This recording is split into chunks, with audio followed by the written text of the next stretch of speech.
नमस्कार दोस्तों, स्वागत है आप सभी लोगों का आपके अपने चैनल ट्रेडर्स डायरी में। दोस्तों, traders diary radio cast presents में आज आपके सामने संडे टाइम्स में आपके लिए लेकर आए हैं स्टॉक मार्केट राइजिंग डिस्पाइट कोविड-19 सेकेंड वेव। अब इसका मतलब क्या है?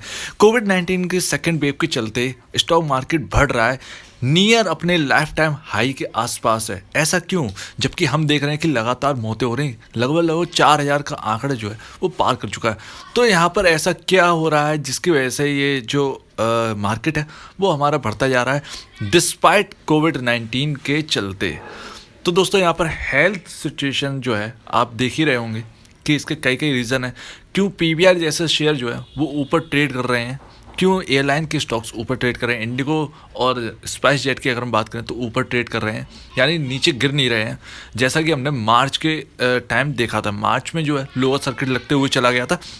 तो वैसा सिचुएशन हमको यहाँ पर क्यों नहीं देखने को मिल रहा है? तो आज हम इसी के ऊपर हम बात करने वाले हैं। तो दोस्तों, हम कई एनालिस्ट को बात करते हुए देखते हैं और वो उन्होंने बताते हैं कि जो मार्केट है वो इस वक्त रियलिटी में नहीं चल रहा है, लेकिन उसकी अपनी वजह है।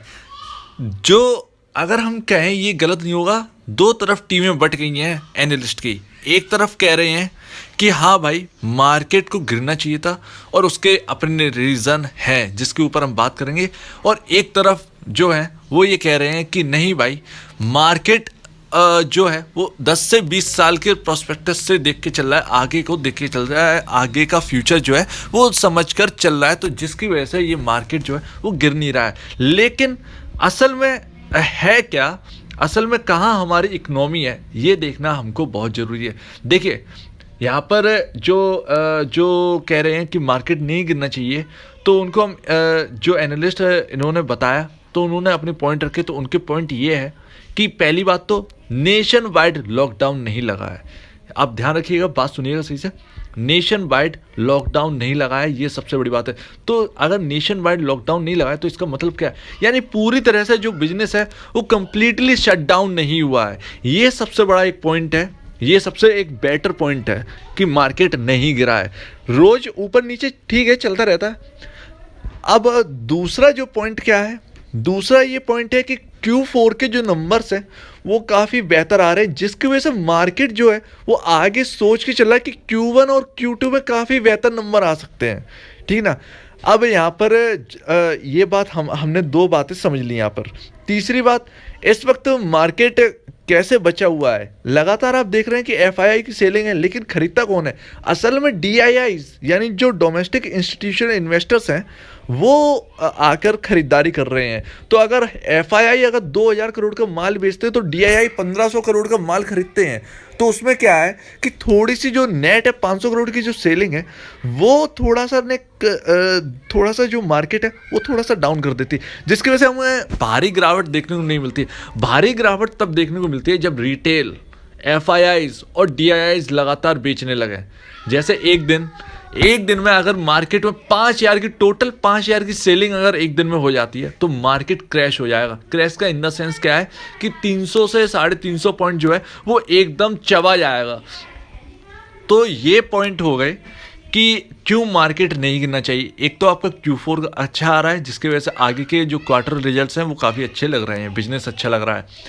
दूसरी बात, नेशन वाइड लॉकडाउन नहीं हुआ है, ये सबसे बड़ी बात है। तो ये एक बड़ा पॉइंट है। और तीसरी बात, आपको जो DIIs हैं वो तुरंत आकर खरीद लेते हैं। तो बड़ा कोई भी यहाँ पर चंक हमको दिख नहीं रहा है कि यहाँ पर गिरावट देखने को मिले। अब यहाँ पर है क्या, अब जो कह रहे हैं कि ये मार्केट जो है वो रियलिटी के हिसाब से नहीं चल रहा है, रियलिटी के हिसाब से चलना चाहिए। तो उनका कहना क्या है? उनके अपने पॉइंट्स है। वो कह रहे हैं कि नेशन वाइड शटडाउन तो नहीं हुआ, लेकिन सेल्स में गिरावट आएगी। कंप्लीट एकदम नहीं हुआ। जहाँ पर 100% सेल बढ़ोतरी थी, मतलब वहाँ पर जो गिरावट है तो यहाँ पर सिर्फ आपकी जो 20% की जो सेल है वो बचेगी। ठीक बात है, इसमें कोई गलत बात नहीं है। यहाँ पर जो शटडाउन है, अभी हम अपने शहरों में देख रहे हैं दुकानें नहीं खुल रही हैं, कुछ खुली हैं, इक्का दुक्का खुली हैं, जिनके पास हम जाते हैं FMCG का सामान खरीद लेते हैं। बाकी सब तो कंप्लीट लॉकडाउन है ना।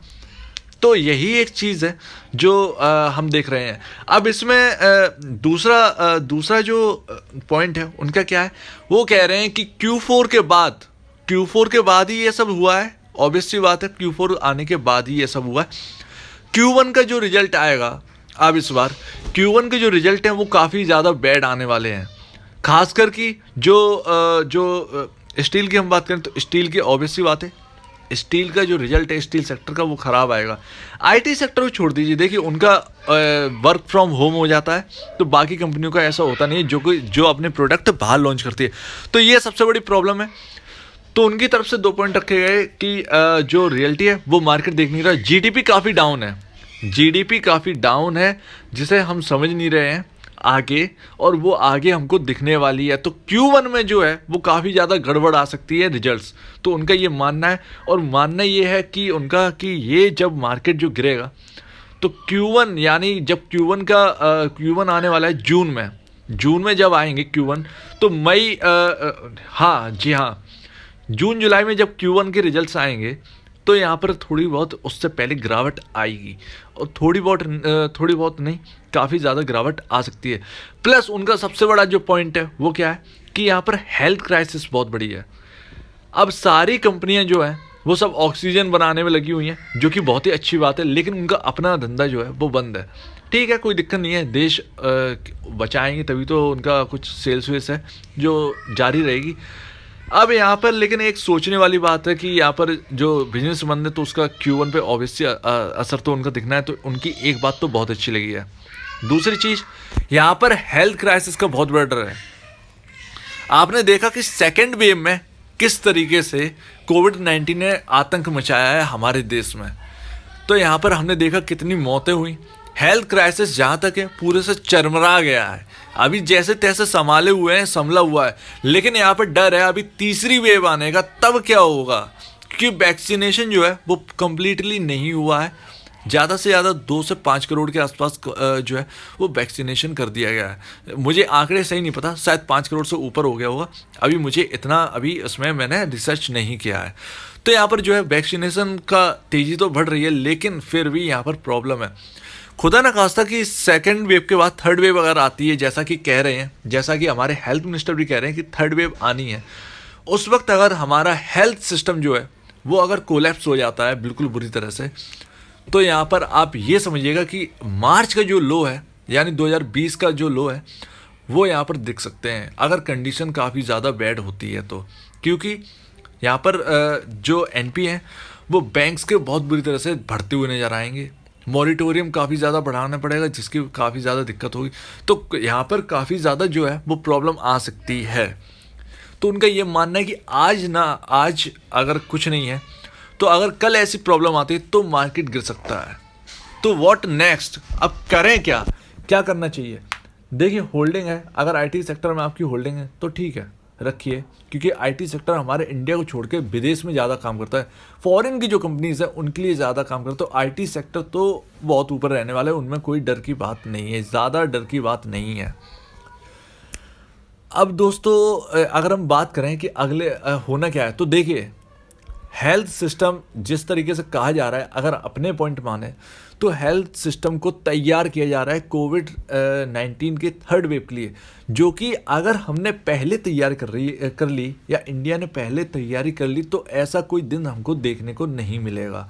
वैक्सीनेशन अगर बहुत ज़्यादा हो गई, जैसे 20-30 करोड़ में वैक्सीनेशन अभी हो गई 30-40 करोड़ में, तो डर जो है वो थर्ड वेव का बहुत ही जो है मिनिमाइज हो जाएगा। तो यहाँ पर जो है कि मार्केट आपको उस तरीके से रिएक्ट करता हुआ नज़र नहीं आएगा। और जहाँ तक है कि थर्ड वेव जब आएगी तो उसे झेलने की भी पूरी तरह से ताकत होगी, चाहे वो हेल्थ सिस्टम हो, हेल्थ सिस्टम का जो इंफ्रास्ट्रक्चर हो, कोई भी दिक्कत तब नहीं होगी अगर वैक्सीनेशन पूरी तरह से हो जाता है। तो अब ये हमने समझ लिया कि कैसे मार्केट नहीं कर सकता, कैसे कैसी कंडीशन क्या होना चाहिए।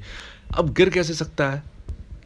देखिए, अगर वैक्सीनेशन नहीं हुआ, कोविड-19 का जो थर्ड वेव है उसमें बहुत ज़्यादा सिचुएशन जो है वो ख़राब हो गई, प्लस उसके साथ साथ एफआईआई की जो सेलिंग है वो बढ़ेगी मार्केट के अंदर। ध्यान रखिएगा, जो फॉरेन से जो डॉलर आए हैं ना हमारे इंडिया में इन्वेस्टेड हुए हैं, वो अपना खींचना स्टार्ट कर देंगे। जैसा हमने देखा कि 11,000 करोड़ की सेलिंग जो है वो हम ऑब्वियसली बात है हम देख चुके हैं अभी का अभी, जिसमें 6.5 से 7,000 करोड़ के आसपास डीआईआई ने अभी डाला है। तो डीआईआई कब तक डालेंगे वो पैसा, वो खुद पैसे निकालने लगेंगे। ऑब्वियस सी बात है कि उनका लॉस नहीं होना चाहिए। डोमेस्टिक इंस्टीट्यूशन जो इन्वेस्टर है वो ऊपर नहीं खरीदें, वो नीचे खरीदने की सोचेंगे। तो इस तरीके से कि जो मार्केट है उसमें क्राइसिस आ जाएगी और काफ़ी तेज़ी से जो है वो इसमें यहाँ पर गिरावट आ सकती है। चाहे वो फिर ये नहीं पता कि वो 20% की गिरावट होगी, 30% की होगी, कुछ नहीं कह सकते, वो देखने वाली बात होगी। तो यहाँ पर सिर्फ दो कंडीशन है। अगर यहाँ पर हमने संभल लिए, अभी हेल्थ जो सिस्टम है वो हमने संभाल लिया, दूसरी तरफ जो है कि अगर हमने हेल्थ सिस्टम नहीं संभाल के रखा तो यहाँ पर मार्केट में भी क्राइसिस आएगी और हमारे देश में तो भाई बहुत दिक्कत बढ़ी जाएगी। तो ये हैं पॉइंट्स आपके सामने। तो जिस तरफ रुख हो उस तरफ आप मुड़ जाइएगा बिना सोचे समझे। यही एक राय रहेगी, यही बाकी एनालिस्ट दे रहे हैं और यही हमारा कहना है कि आप जिस तरफ जो है रुख मुड़ रहा हो उस तरफ आप मुड़ जाना, जिससे आपका लॉसेज जो है वो कम होंगे। और ऑब्वियसली बात है अगर सब कुछ ठीक होगा तो मार्केट न्यू हाइस पे न्यू हाई लगाएगा। ठीक है ना दोस्तों, तो बिल्कुल संभल के चलिए। इस वक्त डरने वाला केस है, बिल्कुल है। मार्केट में फूक फूक के कदम रखिएगा, बिल्कुल भी कुछ सोचिए नहीं। क्योंकि वैक्सीनेशन का अगर हम कहें बात करें तो हमारे कई देशों ने दरवाजे खोल दिए हैं। जो रॉ मटेरियल है वो हमें यूएस ने जो है कहने पर, हमें हमारा यूएस से कहने पर, तो यूएस ने वो जो गेट 1 था रॉ मटेरियल का वो खोल दिया। तो वैक्सीनेशन, ज़्यादा वैक्सीनेशन बनेगी तो ज़्यादा वैक्सीनेशन भी होगी। तो यहाँ पर देखते हैं कि होना क्या है। जिस तरफ टाइम जो है जिस तरफ पलटी खाता है उधर मुड़ जाएंगे और बस फिर देखते हैं आगे होता क्या है। तो यह आपके सामने सारे के सारे पॉइंट्स हैं, आपके सामने एनालिस्ट की कही हुई बातें हैं, तो आपके सामने रख दिए। तो आप अपने सोच विचार से आगे बढ़िएगा। और अगर कोई भी अगर इसमें मिस्टेक लगती हो इस वीडियो में तो आप कमेंट सेक्शन में ज़रूर उसे सुधारने की कोशिश करिएगा। आप मुझे बताइए कि क्या गलती हुई है। तो अब दीजिए मुझे इजाज़त। वीडियो देखने के लिए बहुत बहुत धन्यवाद दोस्तों।